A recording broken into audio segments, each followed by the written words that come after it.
मी इथे या मंचावर तिसऱ्यांदा कथाकथनासाठी उभी आहे। यापूर्वी 2दा कथाकथन केलं आहे आणि 3ही वेळा स्त्रियांच्या बाबतीतल्या कथा आणि व्यथा मांडण्याचा प्रयत्न केला आहे। आजही मी स्त्रीप्रधान कथाच सांगणार आहे, परंतु जिनं पायात बळ दिलं, त्या शब्दाला धार दिली, त्या सावित्रीमाईची खरी खुरी गोष्ट मी तुम्हाला सांगणार आहे। आज तुमच्यातल्या कितीतरी जणांना माहिती असेल, पण त्यातल्या बऱ्याच छोट्या छोट्या गोष्टी दुवे कदाचित माहिती नसतील, तर ते मी इथे मांडण्याचा प्रयत्न करेन। गोष्ट आहे सावित्रीमाईची आणि अभिमानाची गोष्ट अशी की आज पुण्यात उभी राहून सावित्रीमाईची गोष्ट, तिची लेख तुम्हाला सांगते आहे। गोष्ट सावित्रीमाईची।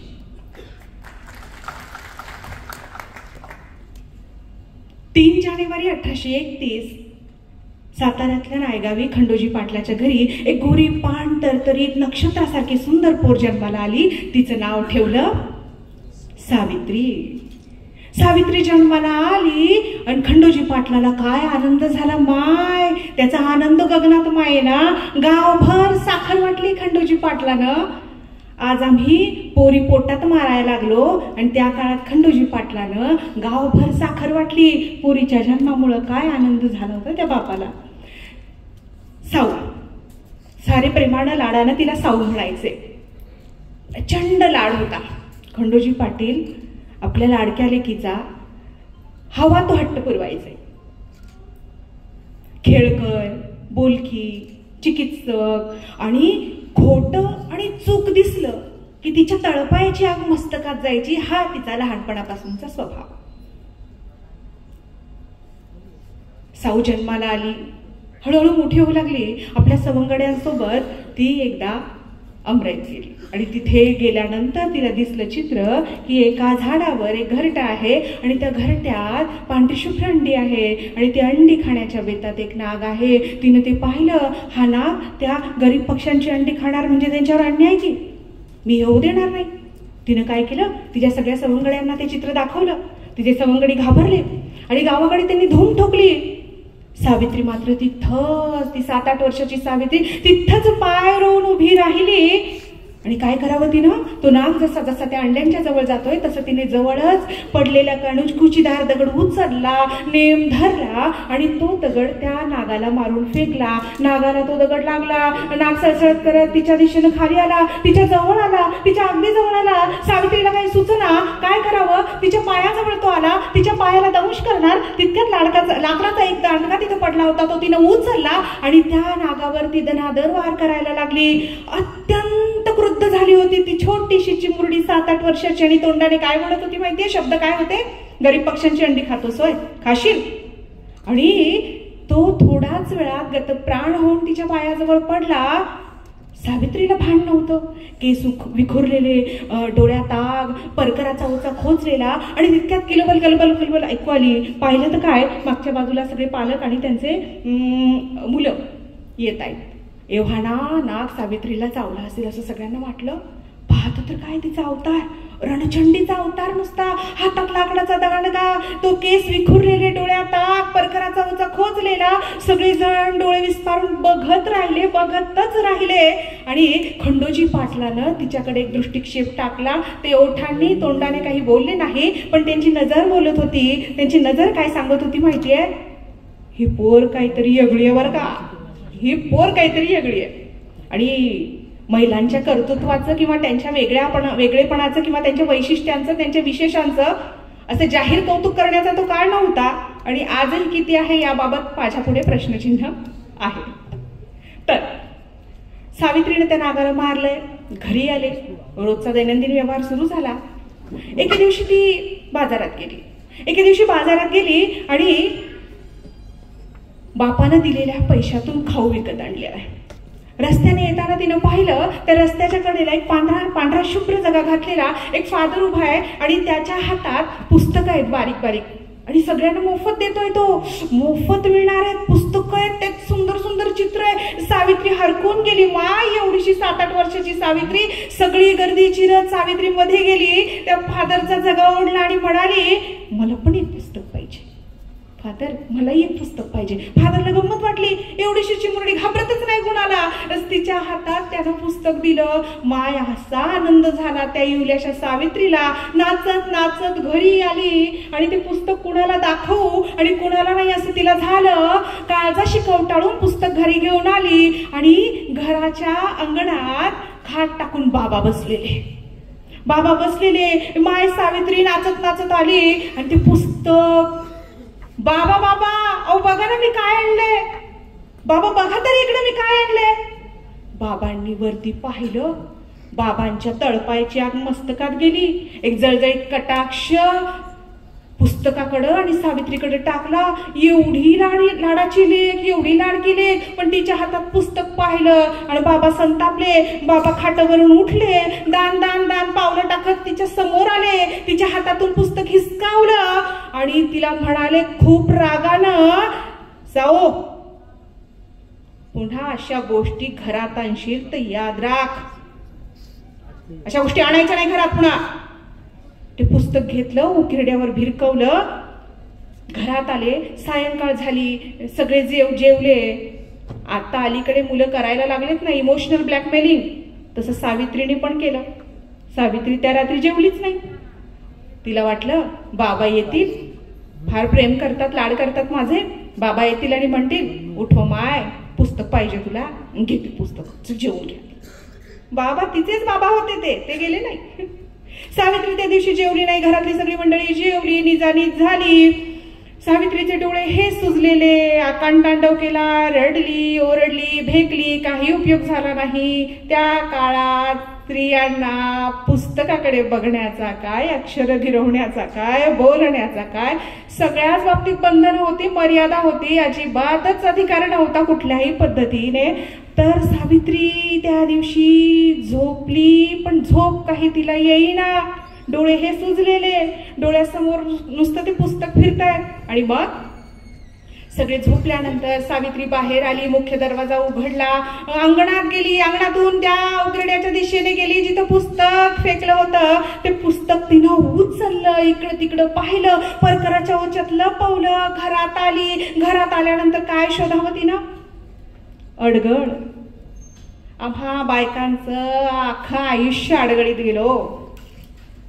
सावित्री मध्ये आली. पुस्तक अडगळीत लपवून ठेवलं. कुणालाच माहित नाही. या कानाची खबर त्या कानाला नाही. सगळं गुपचूप, तेरी बिचूप मेरी बिचूप.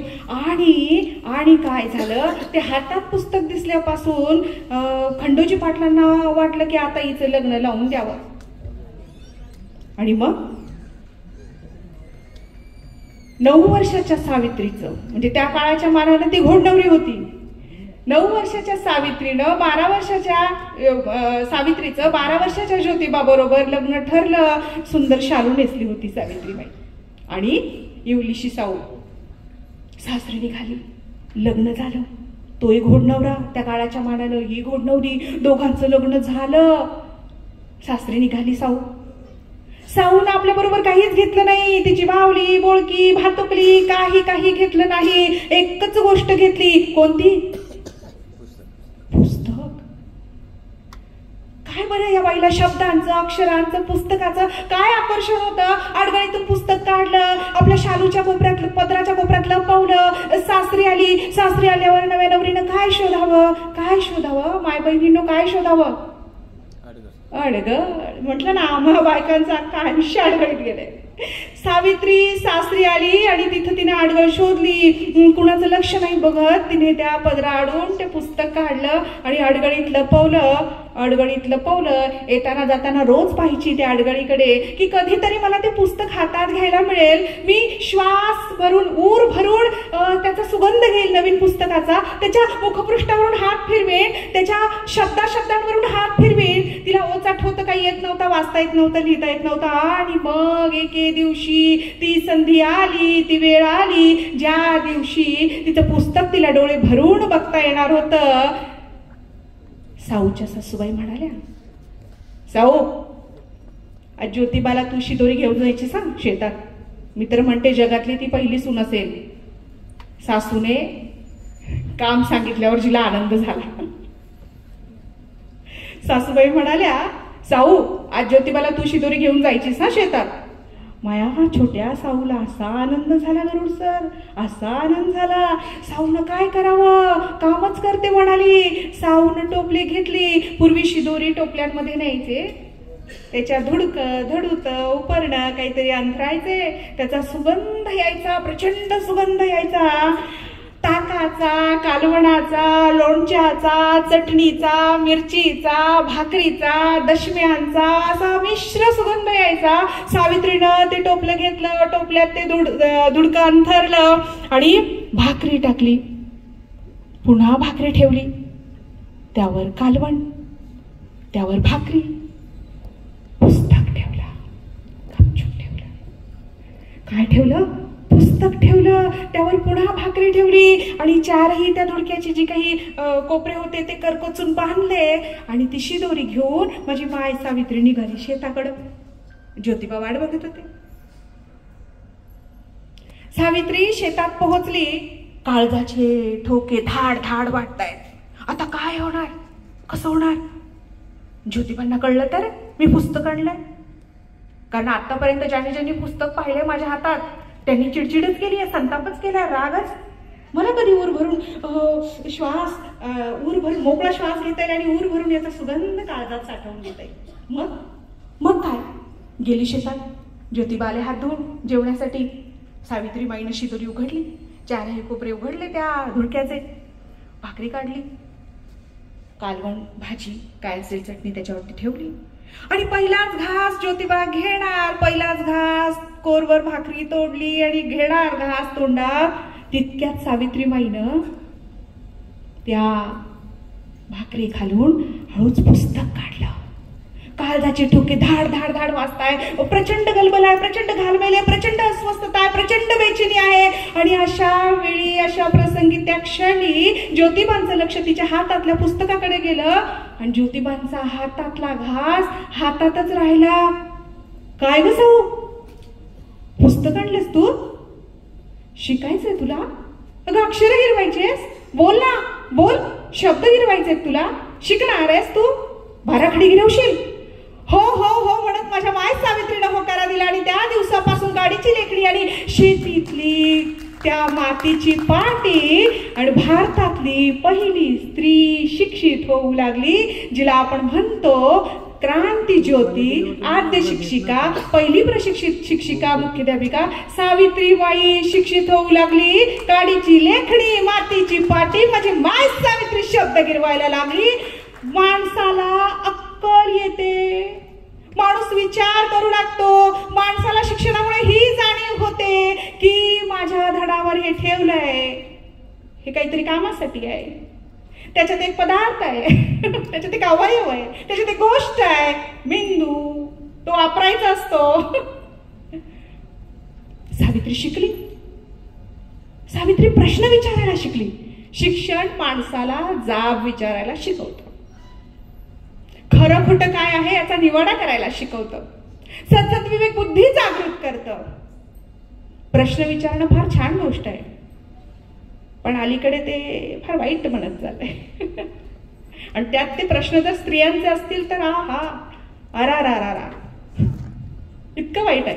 तर सावित्रीबाईंनी ज्योतिबांना विचारलं, शेठजी मी शिक्षित झाले, पण अज्ञानाच्या आणि अन्यायाच्या खोल गर्दीत माझ्या माय बहिणी कित्येक युग पडल्या, त्यांना अक्षर गिरवायला कोण शिकवणार शेठजी? त्यांना अक्षर गिरवायला कोण शिकवणार? आता मी जे सांगते ते एका मिनिटात सांगेन, एका सेकंदात सांगेन, काही क्षणात सांगेन, पण ते करायला तेवढा कमी वेळ लागला नाही.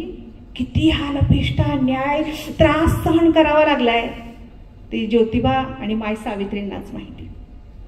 आणि मग 1 जानेवारी 1848 मध्ये खूप विरोध झुगारून भिडेवाडा, आता राष्ट्रीय स्मारक होत आहे ना तिथे, फार आनंदाची बाब आहे की मला आज, मी सुरुवातीलाच म्हटलं की पुण्यात मी सावित्रीमाईची गोष्ट सांगते, सावित्रीमाईची लेख सावित्रीमाईची गोष्ट सांगते. आणि अशा काळात सांगते जेव्हा राष्ट्रीय स्मारक म्हणून एका मोठ्या बुलंद लढ्यानंतर तिथं भिडेवाड्याचं राष्ट्रीय स्मारक होणार आहे. पहिली मुलींची भारतातली शाळा म्हणून, हे फार पूर्वी व्हायला हवं होतं, देर आहे दुरुस्त आहे. चल, तर 1 जानेवारी 1848 मध्ये पुण्यातल्या भिडेवाड्यामध्ये मुलींची शाळा काढली. 16-17 वर्षाची सावित्री, आधी तुम्हीच हिशोब करा. 1831चा जन्म सावित्रीबाईचा आणि 48 मध्ये पुण्यातल्या भिडेवाड्यामध्ये शाळा काढली. डोईवर पदर, झपझप पावलं टाकत सावित्रीबाई रोज जायची, रोज यायची. अनंत हाल अपेष्टा सहन करावे लागल्या तिला, अनंत. आता तुम्हाला मला माहिती आहे, आपण प्राथमिक माध्यमिक शाळांमध्ये भाषणं केली आहेत की शेणामातीचा मारा तिला सहन करावा लागायचा, दगडधोंडे तिला खावे लागायचे. पण याहून भीषण काहीतरी घडत होतं, तुम्हाला माहिती आहे का? याहून भीषण घडत होतं, याहून भयंकर घडत होतं. सावित्रीबाई जेव्हा त्या रस्त्याने फुलेवाड्यातून भिडेवाड्याकडे जायला निघायची, तेव्हा काही मवाली, मनुवादी, सनातनी रस्त्यात धटिंगणासारखे उभे असायचे आणि तिच्या अंगचटीला येऊ पाहायचे. 16-17 वर्षाची पोर. आपण या वयाचे होते तेव्हा आपल्याला काहीतरी कळत होतं का? काय धैर्य असेल, काय जिगर असेल हो या बाईची, काय निर्भय निडरता, ही निडरता, हे निर्भयता, हे धैर्य, हे शौर्य तिला तिच्या शिक्षणानं दिलं होतं. 16-17 वर्षाची पोर, डोईवर पदर आहे, काल जशी पाठ्यपुस्तकं कवटाळलेली आणि चालली आहे भिडेवाड्याकडे. त्या दिवशी ती तशीच चालली होती आणि बरोबर त्याच ठिकाणी तो धटिंगण उभा होता, जो रोज रोज तिथे उभा राहून तिला अश्लील, घाणेरडं, विचित्र काहीतरी बोलायचा. दगड धोंडे तिला तर रोजचेच झाले होते. तिला ते स्वीकारलं होतं की मला हे काम करावं लागणार आहे, कारण मी प्रवाहाच्या विरोधी दिशेने वाहते आहे. आणि प्रवाहाच्या विरोधी दिशेने वाहताना हा त्रास होतो, जो अनेक समाजसुधारकांना इथं झाला आणि नंतर त्याच समाजसुधारकांना या देशानं, या जगानं डोक्यावर घेतलं आणि त्याच्या कामाची महती कळली. सावित्रीबाई त्या दिवशी चालली, डोईवर पदर आहे, नजर समोर आहे, झपाझप पावलं टाकते. शाळेतल्या 6 पोरी तिला बोलवताय, त्यांचे चेहरे तिच्या डोळ्यासमोर फिरताय आणि सावित्रीबाई चालली आहे, झपाझप पावलं टाकते आणि तितक्यात तो धटिंगण तिला आडवा गेला आणि म्हणाला, ए बाई माग फिर. सावित्रीबाईनं त्याच्याकडे ढुंकूनही पाहिलं नाही, चेकाळला तो. ही पोर, ही माळ्याची पोर 16-17 वर्षाची ऐकत नाही माझं म्हणजे काय, मी उच्चवर्णीय. ए बाई माग फिर. सावित्रीबाईने ढुंकूनही पाहिलं नाही. आता मात्र तो खूप चिकाळला, पिसळल्यासारखा तिच्या जवळ येऊ लागला आणि तिला म्हणाला, तिच्या अंगचटीला येत तिला म्हणाला, हात पकडू बघू लागला आणि म्हणाला, ए बाई माग फिर, भर रस्त्यात तुला बेअब्रू करीन. इतका वेळ न थांबलेली, न थबकलेली सावित्री थांबली.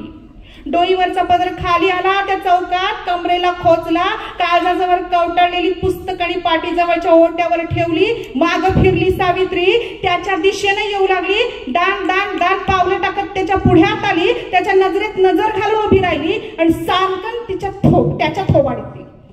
तिनं सानकन त्या मवाल्याच्या थोबाडीत दिली.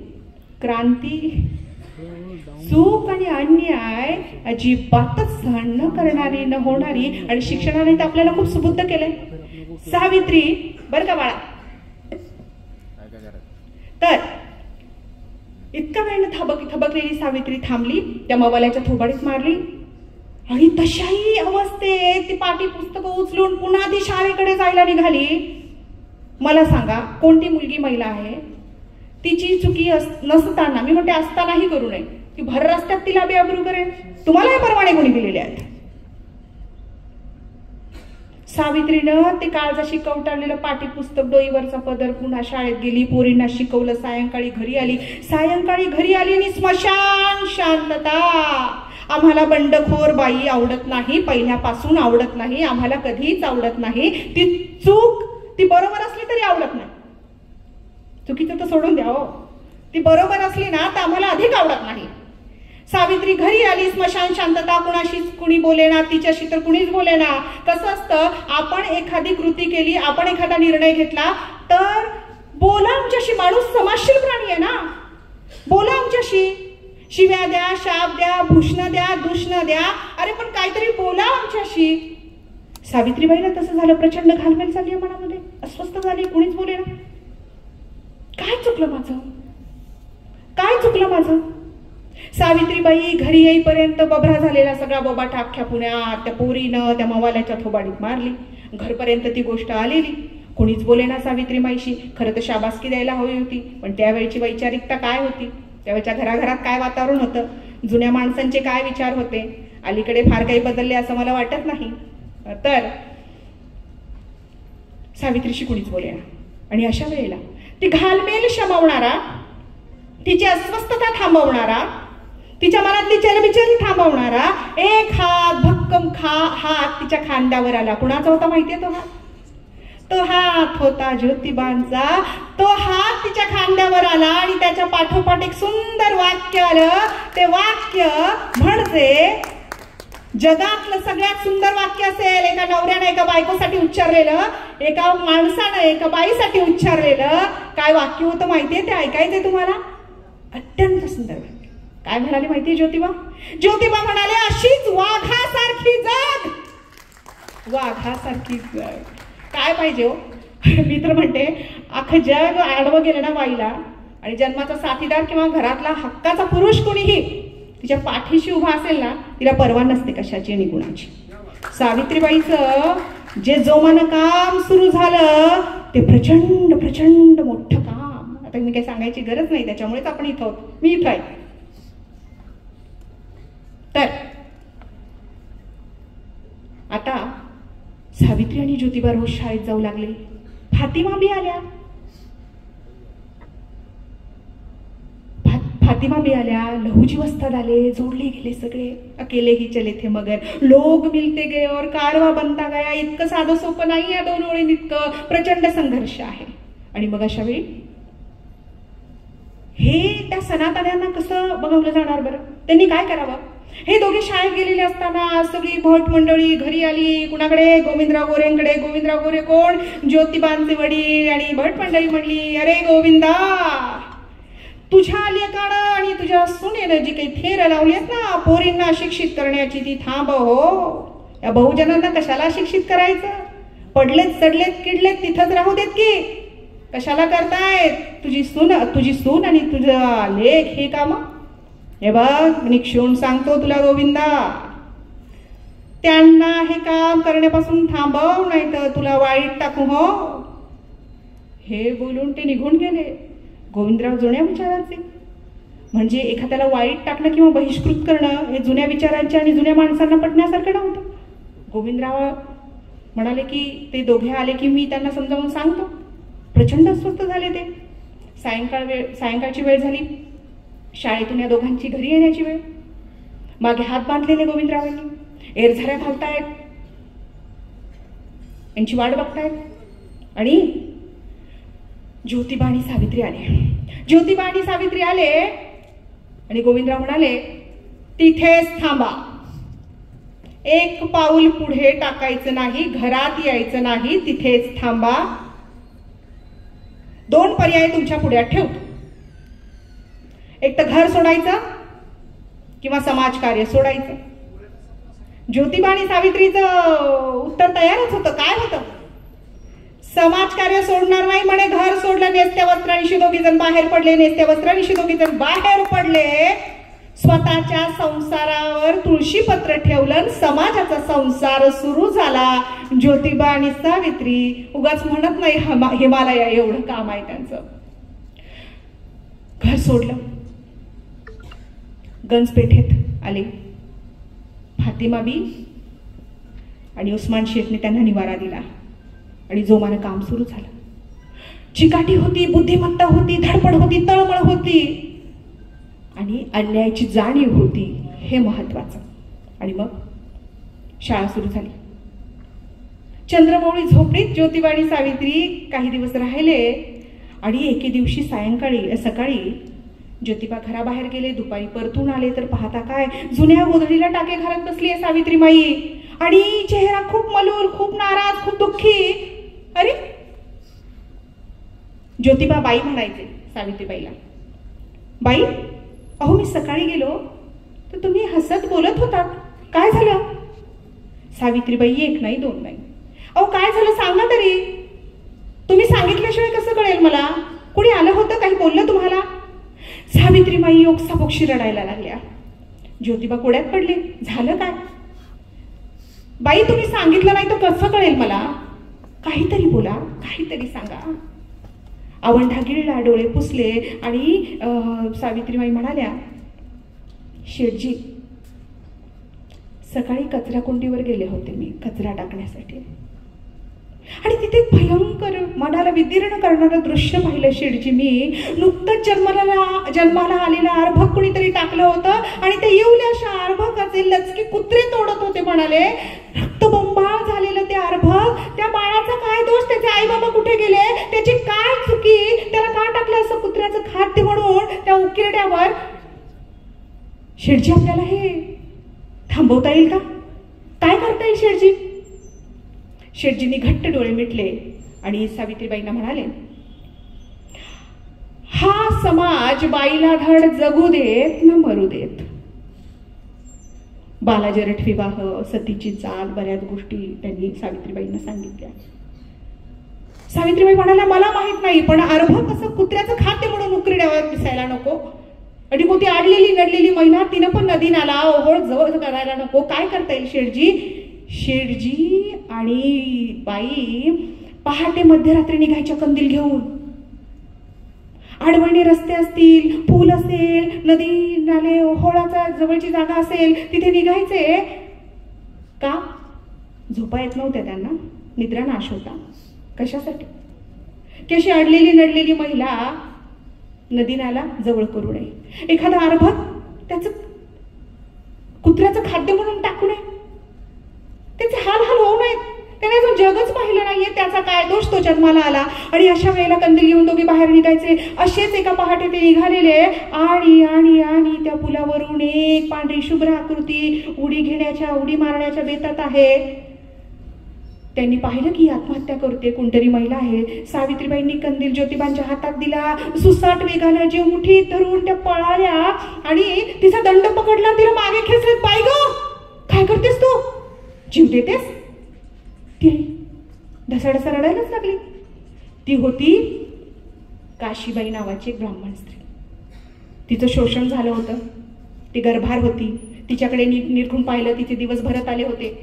ज्योतिबा सावित्रीबाईंनी घरी आणलं आपल्या, तिचं बाळंतपण केलं, तिला सुखरूप बाळंत केलं आणि तिला एक गोड गोंडस बाळ झालं. त्याचं नाव ठेवलं यशवंता. या यशवंताला पुढे यांनी दत्तक घेतलं आणि या यशवंताला पुढे डॉक्टर केलं, ज्याने प्लेगच्या साथीमध्ये खूप मोठी सोबत केली, उपचार केले गोरगरिबांवर, वाचवले कितीतरी जीव. आणि ह्या यशवंताचा मिश्र विवाह लावून दिला. इथली सामाजिक समता प्रस्थापित करायची असेल तर मिश्र विवाह काळाची गरज आहे. डॉक्टर बाबासाहेब आंबेडकर म्हणतात, जे फुल्यांना आपला गुरु मानतात, सामाजिक समता प्रस्थापित करण्यासाठी मिश्र विवाह काळाची गरज आहे. लक्ष्मी ससाने बरोबर यशवंताचा मिश्र विवाह लावून दिला. सततच्या धावपळी समाजकार्यामुळे 1890 मध्ये ज्योतिबांचं निधन झालं. पक्षाघाताचा झटका आला, ज्योतिबा त्यात गेले. तेव्हा सावित्रीबाई होत्या 60 वर्षांच्या. भिंतीला डोकं लावून टेकून बसल्याय, शून्यात हरवल्याय. आणि अशा वेळी समोर शव ठेवलंय ज्योतिबांचं आणि कुणाच्या तरी भांडणाचा आवाज त्यांच्या कानावर आला.